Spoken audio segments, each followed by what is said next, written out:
India गठबंधन में Nagina seat को चंद्रशेखर रावण के खाते में डाल दिया गया है। अब इस बात की पुष्टि नहीं है, लेकिन ये बात लगभग तय है कि नगीना सीट पर चंद्रशेखर रावण जो है वो चुनाव लड़ेंगे और इस चुनाव में उन्हें समाजवादी पार्टी और कांग्रेस का समर्थन भी रहेगा। आज के इस वीडियो में हम नगीना सीट का कास्ट का पूरा समीकरण जानेंगे और यह भी समझेंगे कि किन किन चुनौतियों का सामना चंद्रशेखर रावण को करना पड़ेगा। क्या रावण वहां से जीतने की स्थिति में खड़े हैं या हारने की स्थिति में खड़े हैं? अगर जीतेंगे तो वोटों का अंतर क्या रह सकता है? कौन सी आबादी रावण को ज्यादा वोट देगी और सबसे बड़ी चुनौती वहां पर क्या है? नमस्कार, मेरा नाम राघव है और आप पॉलिटिक्स देख रहे हैं। आज के इस वीडियो में चर्चा नगीना सीट की। असल में उत्तर प्रदेश 2024 के चुनाव में बहुत अहम भूमिका निभाएगा, क्योंकि यूपी में लगभग 80 लोकसभा की सीटें हैं। जो उत्तर प्रदेश की ज्यादा सीटें जीतता है उसी पार्टी का व्यक्ति प्रधानमंत्री के पद पर बैठता है। ये लंबे समय का राजनीतिक इतिहास रहा है। पिछली बार भी भारतीय जनता पार्टी के पास 60 से अधिक लोकसभा सीटें थीं और विपक्ष के पास लगभग 15 के आसपास का आंकड़ा था। लेकिन इस बार उत्तर प्रदेश में जो गठबंधन हुआ है, चाहे वो राहुल गांधी और अखिलेश का एक साथ आना हो या इंडिया गठबंधन का समीकरण हो, उसमें चंद्रशेखर रावण को एक सीट का स्पेस मिला है। उससे कहीं ना कहीं यूपी का जो बहुजन वोट है, जो फिक्स होकर के मायावती की तरफ एक साथ जाता था, उसमें कुछ बहुत डिस्टर्बेंस होने की गुंजाइश बढ़ गई।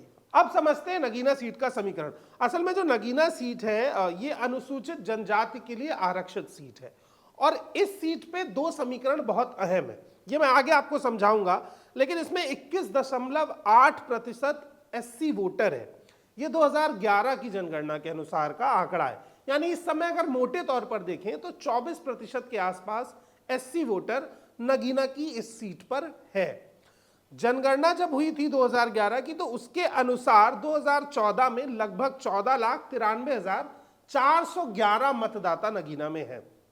लेकिन अगर 2019 की बात करें तो यही आंकड़ा 15 लाख को पार कर जाता है। मोटे तौर पर देखा जाए तो 2014 के जो मतदान हुए थे उसमें ऐसा पाया गया कि लगभग 43% के आसपास मुस्लिम आबादी इस क्षेत्र में है।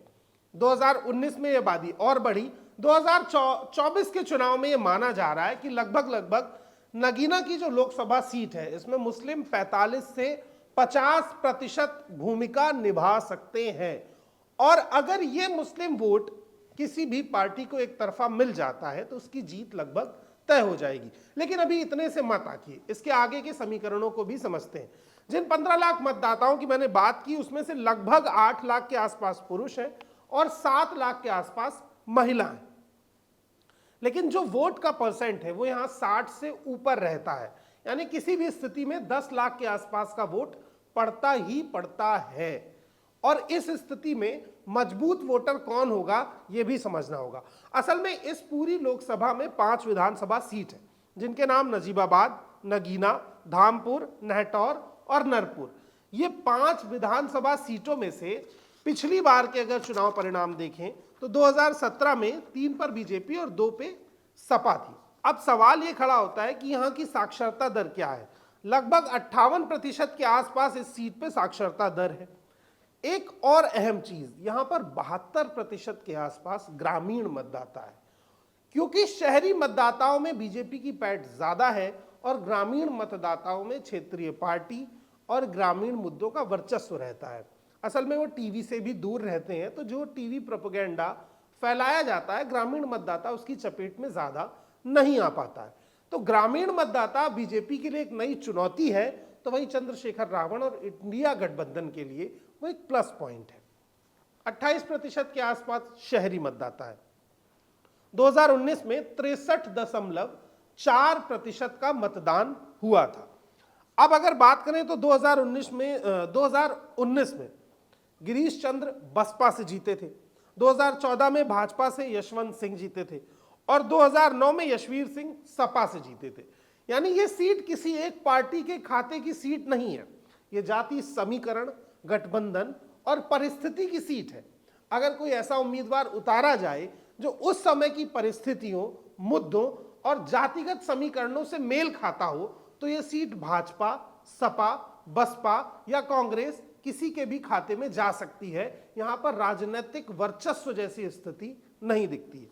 अब जो सबसे बड़ा फैक्टर मैं आपको समझाने जा रहा हूं कि चंद्रशेखर रावण वहां पर क्यों मजबूत दिख रहे हैं, उसको बड़ी बारीकी से समझिए। मेरे पास इस ड्राफ्ट, इस कागज में नगीना सीट का पूरा जातीय समीकरण। जातीय समीकरण कहता है कि वहां पर जो बौद्ध हैं वो 0.5% है।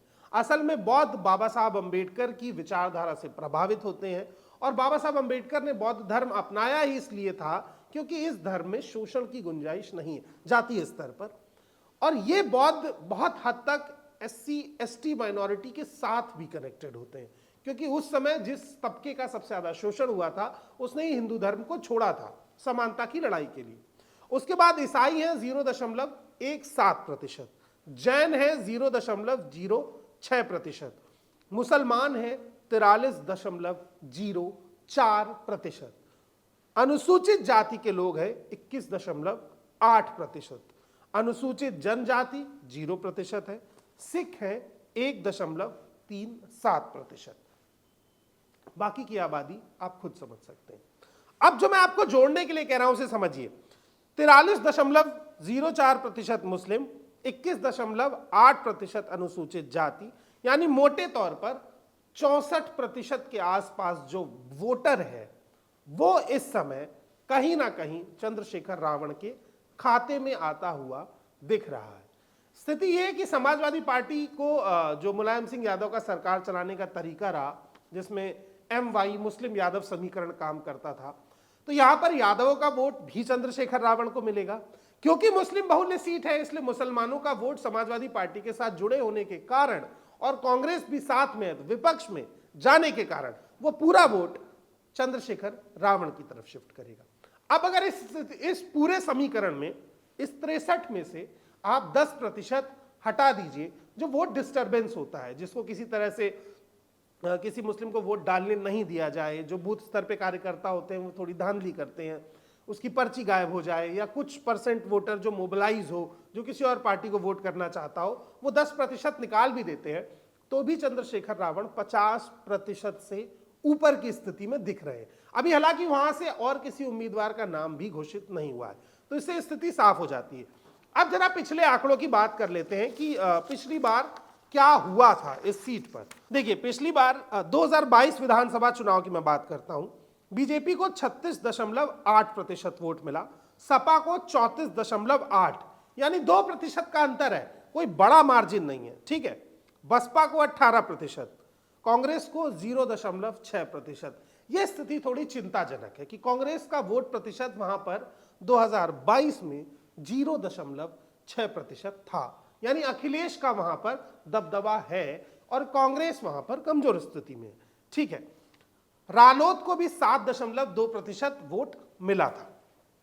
2009 की बात करें तो बीजेपी को 40% और बसपा को 56.8%। जो चीज मैं आपको समझा रहा था कि क्यों चंद्रशेखर रावण आगे, क्योंकि रावण बहुजन समाज का नेतृत्व करते हैं। रावण एक मुखर वक्ता है, लंबे समय से SC ST माइनॉरिटी और OBC की लड़ाई लड़ रहे हैं, द ग्रेट चमार का लोगो लेकर के चलते हैं, बाबा साहब के विचारों पर बात करते हैं, आरक्षण की बात करते हैं और कहीं ना कहीं जातिवार जनगणना के मुद्दे पर भी दमदारी दिखाते हैं। रावण मजबूत स्थिति में दिखते हैं क्योंकि पिछली बार सपा और बसपा का 2019 में गठबंधन था, इसलिए समाजवादी पार्टी इस सीट से चुनाव नहीं लड़ी थी। ये सीट जो थी ये BSP के खेमे में थी। सपा और बसपा का गठजोड़ 56.8% वोट पाता है।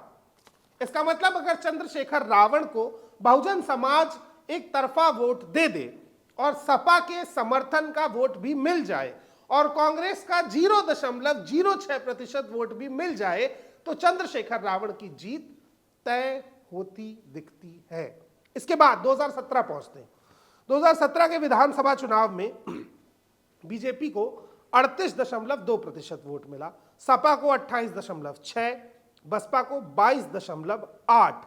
इससे एक चीज और समझिए कि जो 17 विधानसभा चुनाव में सपा का वोट 28.6 था, वो 22 में बढ़कर 34.8% हुआ, यानी हर हालात में समाजवादी पार्टी का वोट प्रतिशत बढ़ा है और बीजेपी की तुलना में ज्यादा बढ़ा है, यानी समस्या भारतीय जनता पार्टी के लिए है। इसके बाद 2014 संसद की बात करें तो 39% वोट बीजेपी को मिला था 29% सपा को मिला था, 26% बसपा को मिला था। यानी बसपा और सपा की सीट अगर हम वोट परसेंट को जोड़ें तो बीजेपी लगभग 20% पीछे। अब मैं जो बात आपको समझाने जा रहा हूं उसको भी समझिए।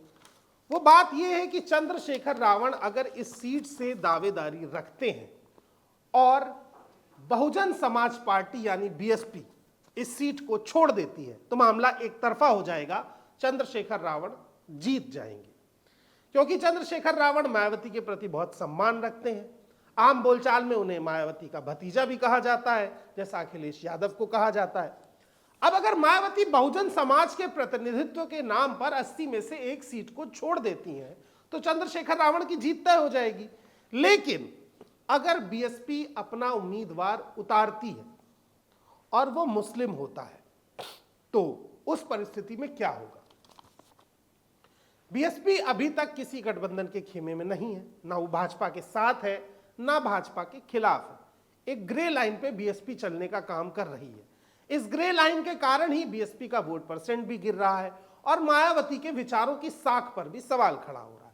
ऐसे में अगर मायावती नगीना से एक मुस्लिम उम्मीदवार उतार दें और भारतीय जनता पार्टी एक ओबीसी कैंडिडेट उतार दे तो परिस्थिति थोड़ी बदल सकती है, क्योंकि मुस्लिम वोटर भी टूट के बसपा के पास जाएगा। बसपा के पास बहुजन समाज का वोट वैसे ही पड़ता है 20 से 21%, वो भी जाएगा। इस परिस्थिति में चंद्रशेखर रावण के खाते में 40% से नीचे वोट पड़ेंगे।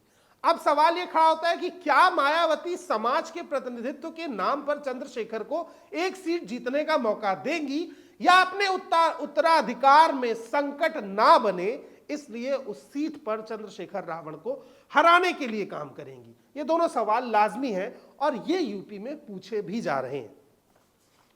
फिलहाल जो चीज मैं आपको समझाना चाह रहा था वो आप तक पहुंच गई है। अब एक और मोटे तौर पर मैं आपको बात बताता हूं कि 2019 संसद चुनाव परिणाम में क्या हुआ था। नजीबाबाद की सीट पर लगभग 2,12,000 वोट पड़े, जिसमें से 75,000 मिले बीजेपी को, 1,30,000 के आसपास बीएसपी को मिले। बीएसपी को इसलिए क्योंकि समाजवादी पार्टी बीएसपी के साथ गठबंधन में थी। नगीना पर 73,000 वोट मिले भाजपा को, फिर से 1,28,000 वोट मिले बीएसपी को, क्योंकि समाजवादी पार्टी और बीएसपी एक साथ थे। धामपुर में 78,000 वोट मिले बीजेपी को, 1,02,000 वोट फिर से विपक्ष को यानी मायावती और अखिलेश गठबंधन को। नहटौर में 84,000 वोट मिला भारतीय जनता पार्टी को, लगभग 1,00,000 वोट फिर से मिला बीएसपी और समाजवादी पार्टी को। नूरपुर में 87,000 वोट मिला भाजपा को, लेकिन फिर से 1,06,661 वोट मिला बीएसपी और सपा गठबंधन को। कुल अगर योग देखें तो 4 लाख के आसपास जो वोट हैं वो भाजपा को मिले हैं, जो बनते हैं 40%, और 5,60,000 से ज्यादा वोट मिले हैं इस गठबंधन को, जो बनता है 56.8%। यानी ये सीट बीएसपी और सपा के गठजोड़ की सबसे मजबूत सीट है। अगर चंद्रशेखर रावण बहुजन समाज के मुद्दों, जातिवार जनगणना, आरक्षण और पिछड़े तबके की लड़ाई को लेकर नगीना सीट पे मजबूत दिखते हैं तो इसमें कोई दो राय नहीं है कि मुस्लिम वोटर भी उन्हें पसंद करेगा, मुस्लिमों का बड़ा समर्थन मिल सकता है और पिछड़ा दलित तबका भी रावण के साथ जुड़ेगा। अखिलेश, राहुल गांधी इस मंच पर एक बार अगर रावण के साथ खड़े होते हैं और उनके लिए वोट की अपील करते हैं तो विपक्ष की तरफ से कोई भी उम्मीदवार खड़ा उसके लिए समस्या और बढ़ जाएगी। हालांकि नगीना सीट पर जाकर भी हम इस समीकरण की पड़ताल करेंगे, वहां का ग्राउंड का हालात देखेंगे और लोगों की राय भी लेंगे। लेकिन यह रिपोर्ट आप जरूर देखिए और बहुजन समाज के लोगों से मैं अपील करूंगा कि उन्हें रिपोर्ट इसलिए जरूर देखनी चाहिए कि जब जब बहुजन समाज के प्रतिनिधित्व की लड़ाई शुरू होती है उसमें पहली बाधा एक बहुजन ही बनता है। ये लड़ाई इस बार उत्तर प्रदेश में जातीय अस्मिता की लड़ाई है। आगे की तमाम अपडेट्स के लिए मॉलिटिक्स को सब्सक्राइब कर दीजिए, बेल आइकन दबा दीजिए ताकि आपको सारी खबरें मिलती रहें।